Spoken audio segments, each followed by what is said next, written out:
Welcome. Today we start the lecture for class 9th in metric, chapter number 4 and lecture number 2. So today we have the topic as Newton's third law of motion. So how we can define the term Newton's third law of motion? Students, it can be defined as to every action there is always equal and opposite reaction. Students to every action there is always equal upper reaction का मतलब ये है, हमने यहाँ से explanation लिखा है और यहाँ पे हमारे पास ये एग्जांपल दे रहा है।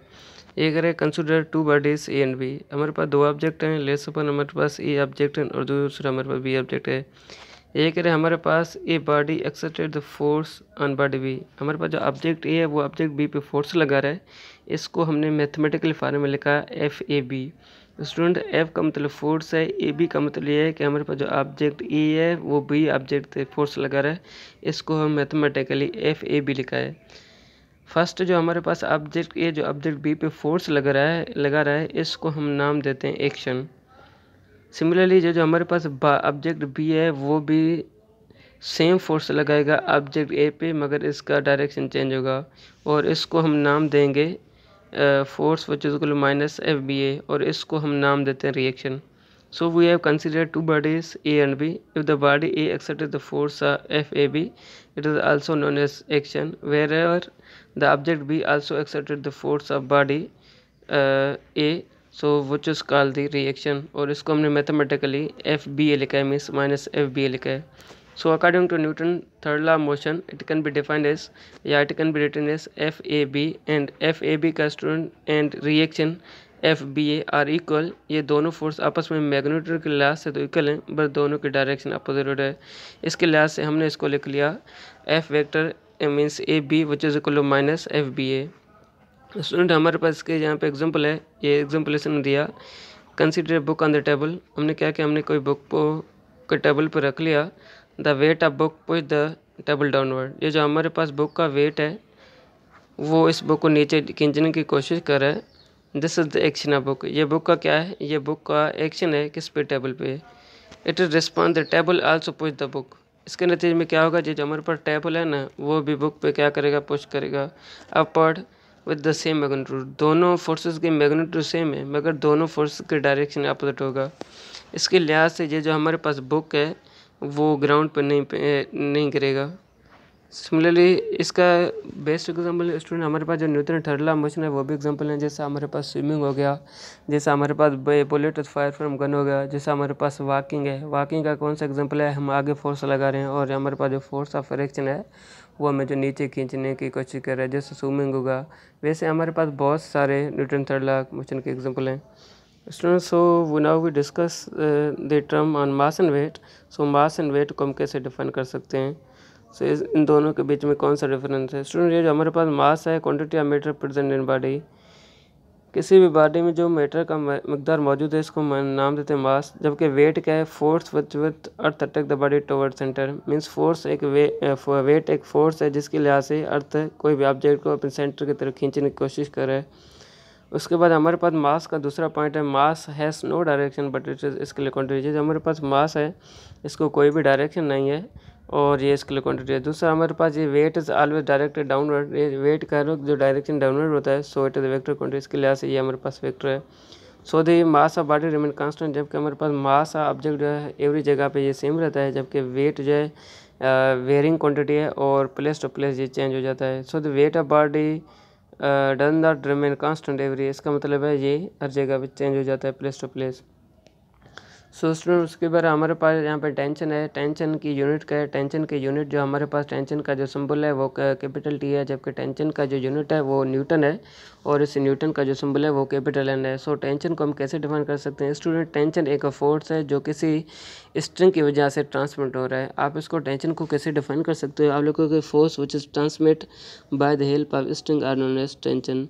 टेंशन एक फोर्स है जो किसी स्ट्रिंग की वजह से ट्रांसमिट हो रहा है, इसको हम नाम देते हैं tension. So here we discuss the term tension when body is attach with the string. इसने क्या किया, हमने किसी ऑब्जेक्ट को किसी स्ट्रिंग के साथ अटैच कर लिया and hanging with rigid support, और इसने हमने किसी रिगिड सपोर्ट के साथ अटैच कर लिया, मीन हैंग कर लिया। The weight of body act downward, उसके नतीजे में क्या होगा, इस ऑब्जेक्ट का जो वेट होगा ना वो डाउनवर्ड एक्ट करेगा। As a reaction force act on the string, उसके नतीजे में क्या होगा, इस स्ट्रिंग की वजह से इस पर रिएक्शन फोर्स लगेगा जो इसको ऊपर जाने की कोशिश करेगा। वेट इसको डाउनवर्ड नीचे खींचने की कोशिश करेगा, जबकि इसके नतीजे में जो रिएक्शन फोर्स होगा उसको ऊपर खींचने की कोशिश करेगा। सो ये जो हमारे पास रिएक्शन फोर्स है इसको हम नाम देते हैं टेंशन, और इसका सिंबल है कैपिटल टी, जबकि इसका जो यूनिट है न्यूटन और इसका सिंबल है कैपिटल एल।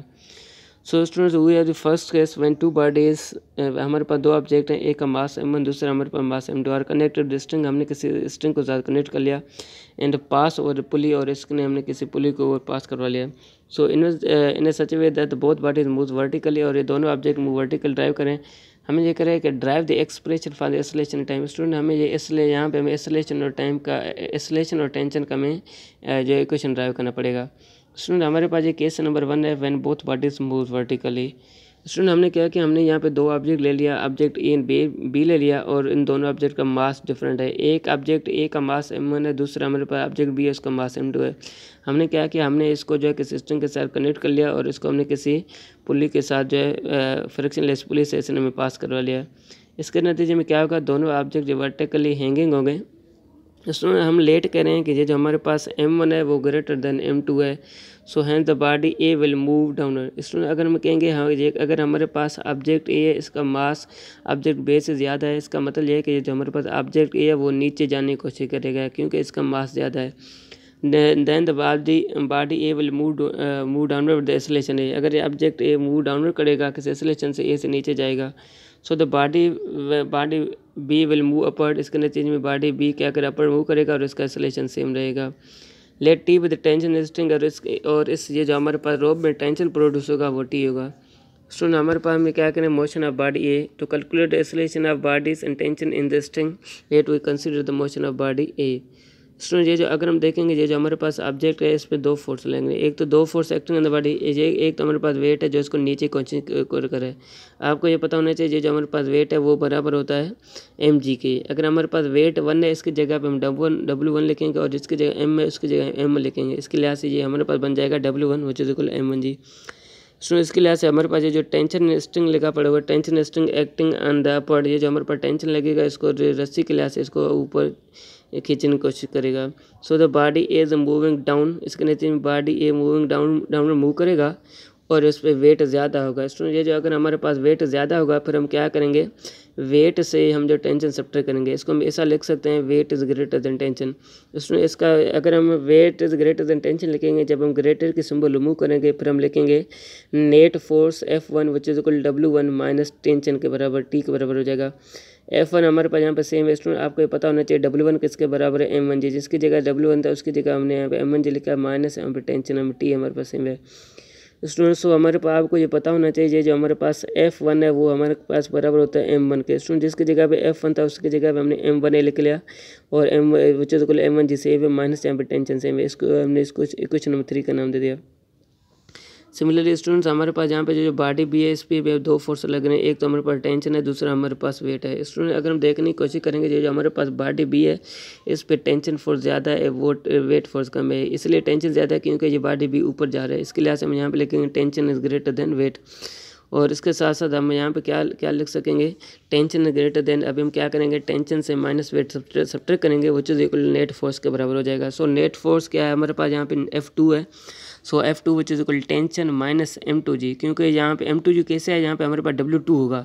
अगर हमारे पास W2 होगा तो इसकी जगह हम वैल्यू पुट करेंगे m2g। सो ये हमारे पास ये net force F2 which is equal tension minus W2 किसके बराबर है, m2g के बराबर। जिसकी जगह W2 होगा इसकी जगह हम यहाँ पे माइनस m2g पुट करेंगे। सो स्टूडेंट्स इसके साथ साथ हमारे पास ये F2 किसके बराबर है, F2 हमारे पास m2a के बराबर है। जिसकी जगह F2 था उसकी जगह पे हमारे पास m2 हो जाएगा विच is equal tension minus m2g के बराबर हो जाएगा। So the expression for the acceleration, अभी हम एक्सेलरेशन के इक्वेशन कैसे फाइंड कर सकेंगे। इसमें हमने क्या किया, हमने इक्वेशन नंबर 3 और 6 को ऐड कर लिया। इक्वेशन 3 और 6 को ऐड कर लेंगे, जो टी वाले इक्वेशन टी वाले के साथ ऐड कर लेंगे, और जो हमारे पास ए वाले इक्वेशन हम इसके साथ आपस में ऐड कर लेंगे। इसमें अगर आप देखने की कोशिश करेंगे हमारे पास माइनस का टी है, हमारे पास प्लस का टी है, ये दोनों हमारे पास कैंसिल हो जाएंगे। सो ये हमारे पास ये बन जाएगा m1a plus m2a which is equal m1g minus m2g। अभी हमने क्या किया, हमने a को कॉमन निकाल लिया और यहाँ से हमने g को कॉमन निकाल लिया। अगर हम यहाँ से a को बाहर निकालने की कोशिश करेंगे हमारे पास ये बन जाएगा m1 minus m2g into g divided by m1 plus m2 बन जाएगा। स्टूडेंट इसके लिए से हमारे पास इक्वेशन फॉर टेंशन होगा। अब हम टेंशन को कैलकुलेट करने के लिए क्या करेंगे स्टूडेंट, हम इक्वेशन नंबर 3 को इक्वेशन नंबर 6 के साथ डिवाइड करेंगे। To divide equation number 3 and 6, so equation number 3 हमारे पास क्या है, m1 है। स्टूडेंट जो हमारे पास सेम वेरिएबल है ना, इसको हम सेम वेरिएबल के साथ डिवाइड करेंगे। m1 को m1 को हम m2 के साथ डिवाइड करेंगे, जबकि हमारे पास m1g माइनस टी है उसको हम t माइनस m2g के साथ डिवाइड करेंगे। इसके लिहाज से हमारे पास ये कैंसिल हो जाएगा, ये बन जाएगा m1 divided by m2 which is equal m1g minus T divided by t minus m2g। Student इसके लिहाज से हम यहाँ पे इसको बाय क्रॉस मल्टीप्लाई कर लेंगे, ये बन जाएगा m1t minus m2g which is equal m2 m1g minus T के बराबर हो जाएगा। सो ये बन जाएगा m1t। अब हम क्या करेंगे, m1 इन दोनों को अंदर को मल्टीप्लाई कर लेगा, m1t के साथ मल्टीप्लाई हो जाएगा और m1 माइनस m2g के साथ मल्टीप्लाई हो जाएगा, जबकि हमारे पास जो m2 है वो भी m1g के साथ मल्टीप्लाई हो जाएगा और m2 जो है माइनस t के साथ मल्टीप्लाई हो जाएगा। सो ये बन जाएगा m1t minus m1 m2g which is equal m1 m2g minus m2g के बराबर m2t के बराबर हो जाएगा। स्टूडेंट अब हम क्या करेंगे, ये जो हमारे पास t वाले हैं उसको हम साथ रखेंगे और जो हमारे पास g वाले हैं इसको हम सेपरेट कर लेंगे। सो टी वाले टी के साथ रख लेंगे और जी वाले जी के साथ रख लेंगे, शिफ्टिंग करेंगे। सो ये हमारे पास ये बन जाएगा m1t plus m2 T which is equal to 2m1 m2g। अब हम क्या करें, यहाँ से टी को कॉमन निकालेंगे, ये बन जाएगा m1 plus m2 which is equal to 2m1 m2g हो जाएगा। अब हम यहाँ से जो है टी को कॉमन निकालेंगे, ये बन जाएगा 2m1 m2g divided by m1 plus m2। So students ये जो हमने पिछले क्लास में हमने वेरियस लेक्चर में हमने जो है क्लास मैट्रिक के वीडियोस अपलोड किए हैं स्टूडेंट, ये 9th क्लास के भी हैं और आप लोग जो हमें पूरे लेक्चर की विज़िट कर सकते हैं और आप लोग वहाँ से पढ़ सकते हैं। सो थैंक यू, अल्लाह हाफिज़।